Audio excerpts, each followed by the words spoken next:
Kita masih ada dalam suasana tahun baru, dan saya lihat kemarin masih ramai ke sana.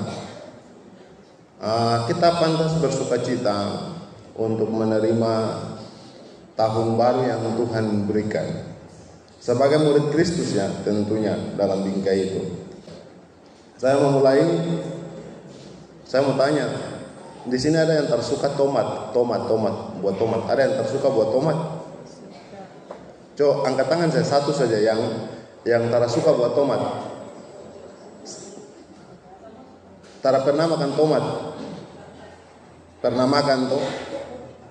Pernah. Intinya bahwa semua mayoritas cuma Bapak Dehangewa yang angkat tangan, yang semua ini mewakili suka. Jadi otomatis semua orang suka makan tomat. Tapi Bapak tahu tidak? Dulu tomat itu ternyata ditakuti. Jadi dulu itu Amerika itu takut buat tomat karena tomat itu dianggap beracun. Tomat itu dianggap beracun, dan dalam waktu yang cukup lama orang di Eropa itu tidak berani makan tomat. Jadi memang buah tomat ini ada salah satu buah yang dia masuk dalam sejenis tumbuhan beracun. Ada buah yang mirip tomat yang juga beracun. Makanya tomat yang mirip buah itu dianggap juga beracun. Jadi kebanyakan orang tanam tomat itu cuma sebagai pohon hias, tapi buahnya tidak berani dimakan. Sampai penelitian dibuat, ada satu orang namanya Dr. Sikeri. Itu dia berani menantang maut dengan makan tomat itu. Di saat semua orang bilang tomat itu beracun bahkan mematikan, Dr. Sikeri ambil buah tomat itu dan kira-kira di depan banyak orang dia makan buah tomat itu. Dia makan buah tomat itu dan dia tidak apa-apa. Bahkan menurut dia tomat itu lezat. Tomat itu enak, mengandung vitamin dan bergizi tinggi. Kemudian dari situlah orang mulai cari resep tentang bagaimana mengolah tomat sampai dibuat sup tomat dan segala macam. Sampai kini kita juga sudah makan tomat dan segala macam. Tapi bukan berarti cerita itu dari sana baru kita makan tomat di sini, tidak. Tapi dalam kerangka ini saya mau bicara soal menjadi murid Kristus itu bukan cuma percaya. Ibu bapak saudara-saudara,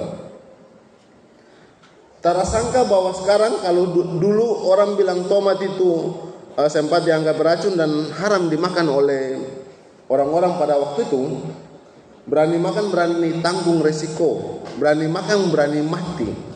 Jadi tong tara coba, tong tara tahu. Dulu itu mungkin daun kasbi itu tong tara tahu bisa makan kata Rani. Tapi kemudian tong orang tua dulu dong bisa makan dan tong tahu sekarang bisa makan. Karena tong setahu orang tua dulu makan. Coba sekarang siapa yang berani makan daun sagu? Karena belum pernah orang makan daun sagu itu. Atau daun mangga ambil banyak-banyak tumis yang tua tuh. Tumis baru makan. Karena belum ada. Tong tara tahu ini nanti generasi tong lapas ke sana nih, tong pe anak-anak generasi ini yang mungkin daun apa begitu yang belum pernah tong makan, kemudian ada ilmu pengetahuan berkembang dan teliti, dan ternyata katakanlah daun ini durian itu bisa makan.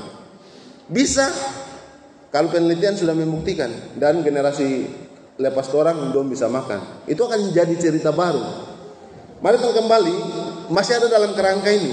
Ibu bapak saudara-saudara, menjadi orang percaya bagi kehidupan jemaat mula-mula kira-kira menghadapi juga apa yang diperhadapkan oleh Dr. Sikeri tadi itu, yang dia makan tomat tadi. Ketika mereka percaya bahwa Kristus adalah Tuhan yang sejati, maka mereka akan berhadapan dengan orang-orang yang menganggap sebaliknya, Kristus itu beracun. Saudara, yang bisa mengakibatkan rusaknya keseimbangan persatuan masyarakat di Efesus waktu itu. Saudara, dalam pembacaan Alkitab kita, Kisah Para Rasul 19 ayat 1 sampai 7, kita berjumpa dengan beberapa orang murid yang tadi disebut 12 orang. Yang sama seperti yang dilakukan Dr. Sikeri, pada waktu itu mereka berani menantang maut untuk membuktikan bahwa Kristus adalah benar-benar Tuhan yang memiliki kuasa. Atau dalam bahasanya Dr. Sikeri, para murid itu mau membuktikan bahwa mereka benar-benar percaya bahwa Kristus bukanlah tomat beracun, tapi Kristus adalah tomat yang menyegarkan jiwa. Bisa paham maksud saya? Dalam kerangka pemahaman yang seperti itu, saudara-saudara, Paulus berani bertanya kepada para murid waktu itu, sudahkah kamu menerima Roh Kudus ketika kamu menjadi percaya? Ada sesuatu yang Paulus ingin ajak kepada para murid Efesus waktu itu. Bukan sekedar percaya bahwa Kristus itu Tuhan yang sejati, tapi juga mewujud nyatakan rasa percaya itu dalam sebuah tindakan. Apa tindakannya? Memberi diri untuk dibaptis. Ada sebuah tindakan iman. Dalam hal ini Paulus mengajak mereka untuk memberi diri dibaptis, dan mereka memberi diri. Dan ketika Paulus menempangkan tangan atas mereka, Roh Kudus turun. Sekarang saya mau tanya, tong semua sini percaya Kristus keteran? Boleh jawab? Semua percaya Kristus? Yang percaya angkat tangan tinggi. Yang percaya? Oh, ternyata banyak juga yang belum percaya. Jadi saudara masuk gereja cuma asal nama masuk saja. Ini saya serius. Coba yang percaya angkat tangan. Tinggi saya tak dapat lihat. Yang batu ini kayaknya setengah-setengah kapan nih, antara percaya dan tidak. Oke, saya memilih suara mayoritas yang banyak, jadi mewakili semua. Saya pikir semua percaya. Saya bukan sekedar mau tanya ini sekedar bikin apa tanya, tanpa tanya pun tahu tong percaya. Tapi itu jadi soal saudara. Karena kita menjadi murid Kristus bukan cuma percaya, maka ketika kita menerima baptisan, kalau Yohanes adalah baptisan tanda pertobatan, baptisan Roh Kudus adalah sungguh-sungguh merubah diri. Kita yang telah mengaku percaya kepada Kristus yang adalah tomat yang menyegarkan jiwa itu, seharusnya benar-benar membongkar kita dalam semua bentuk kesalahan kita, supaya apa? Berjalan sesuai dengan kehendaknya. Saudara, orang yang menerima Yesus dan memberi diri untuk dibaptis, ada sebuah tindakan yang dilakukan. Sekarang, ibu bapak, saudara-saudara dan saya telah mengaku percaya kepada Kristus. Tindakannya apa? Oh, pendeta ini tong masuk gereja. Oh, pendeta tong masuk ibadah rumah tangga, ibadah jenis-jenis ibadah semua.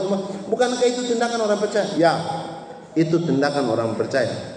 Tapi belum benar-benar 100% orang percaya. Masih banyak yang belum percaya. Kenapa? Karena kepercayaan kita hanya di mulut. Kepercayaan kita yang kelihatannya diaktualisasikan lewat sikap dan tindakan, tapi kemudian di balik itu ada sebuah sikap yang menutupi itu. Jadi topeng kebaikan, topeng ketaatan dipakai untuk menutupi topeng kerusakan. Tomat yang baik, tomat yang segar itu dipakai di muka, tapi kemudian tomat busuk ditunjuk di belakang. Saya membayangkan saudara-saudara, sepanjang tahun baru 2024 dari tanggal 1 sampai tanggal 7, tomat busuk begitu banyak. Ini khotbah ulama. Pendeta khotbah cuma itu, tapi saya serius. Kalau pendeta tidak ada yang berani suarakan bahwa tahun baru harus diisi dengan pertobatan yang sungguh-sungguh, tak usah jadi pendeta. Kalau ada gereja yang tidak berani menegur, tak usah ada gereja. Oh, tegur saja, itu tugas pendeta, itu tugas gereja. Tapi seberapa banyak kita tegur saudara, tapi saudara mau berubah? Kalau saudara mau berputar itu dalam sekitar lingkaran kehidupan yang terus berulang-ulang, maka saudara sesungguhnya tidak bisa menemukan arti hidup saudara. Di dalam pengakuan saudara bahwa saudara percaya kepada Kristus. Itu jadi soal saudara. Tahun rahmat Tuhan yang Tuhan berikan itu seharusnya kita isi dengan tomat yang baik, tomat yang segar, tomat yang manis. Bukan isi dengan tomat busuk. Tomat sebagai tomat bukan Thomas. Ya, yang ibu-ibu datang batang baru, ya tak apa-apa mungkin karena ibu-ibu tuh. Jadi saya cara cium bau minuman. Tidak ada satu bapak-bapak yang batang baru, karena kalau bau tomat busuk pasti dapat usir kan. Saudara mau bilang pendeta hukum, mau pendeta so suci, terserah. Saudara mau bilang apa lagi? Karena tertahu minum, bagi terserah saudara. Apakah itu bentuk dari pengakuan saudara sebagai murid Kristus? Yang bilang percaya Kristus. Yang saudara bilang Kristus adalah tomat yang menyegarkan jiwa. Saudara munafik. Saudara mengaku tapi saudara tidak membuktikan dengan baik. Sebuah tindakan iman yang ditunjukkan dalam hidup itu tidak nyata. Karena pengakuannya cuma di bibir, di mulut, tapi tidak di hati dan di tindakan. Jadi semua yang kita lakukan adalah topeng belaka. Saudara, itu ngeri. Makanya dia bilang pendeta hukum tuh tahu saya tempi kalau semua mabuk tuh dia usir. Ya, saya pasti usir. Saya tak suka pegang tangan orang mabuk tuh. Isi tahun baru apa? Isi tahun rahmat Tuhan dengan mabuk. Saya sudah bilang ulang-ulang tuh baca Alkitab tuh. Tak ada orang mabuk di sorga tuh.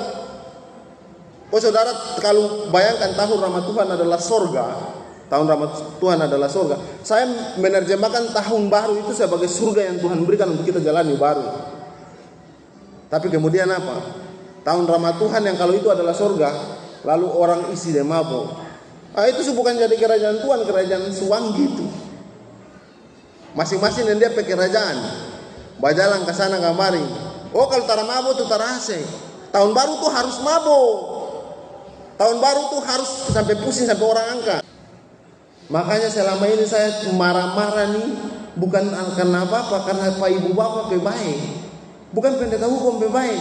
Saya bertanggung jawab untuk bilang itu. Karena kalau saya tidak bilang, karena ibu bapak dekat dengan saya berdosa untuk saya. Toh, so ulang-ulang tuh saya bilang, Tuhan Allah bilang Pak Yeskel, jadi saya bilang ulang. Jadi kalau saudara tidak suka dengan pendeta hukum, boleh kasih node cari pendeta lain. Pendeta hukum terapas. Dia tak cocok dengan orang. Mesti ada pendeta yang harus cocok dengan orang, yang harus kasih ikut untuk mau. Pi kasih node saya suruh ganti. Kalau saudara mau pendeta hukum di sini toh. Karena pendeta hukum makan gencar, yang salah pendeta hukum makan kipas. Saudara, kehidupan kita sebagai orang percaya di masa kini pun rasanya tidak jauh berbeda tantangannya dengan kehidupan mereka pada waktu itu di Efesus. Ada saja orang-orang yang menganggap tomat itu, menganggap Kristus itu adalah racun. Dan saya takut kita juga menganggap Kristus adalah racun. Itu mengerikan.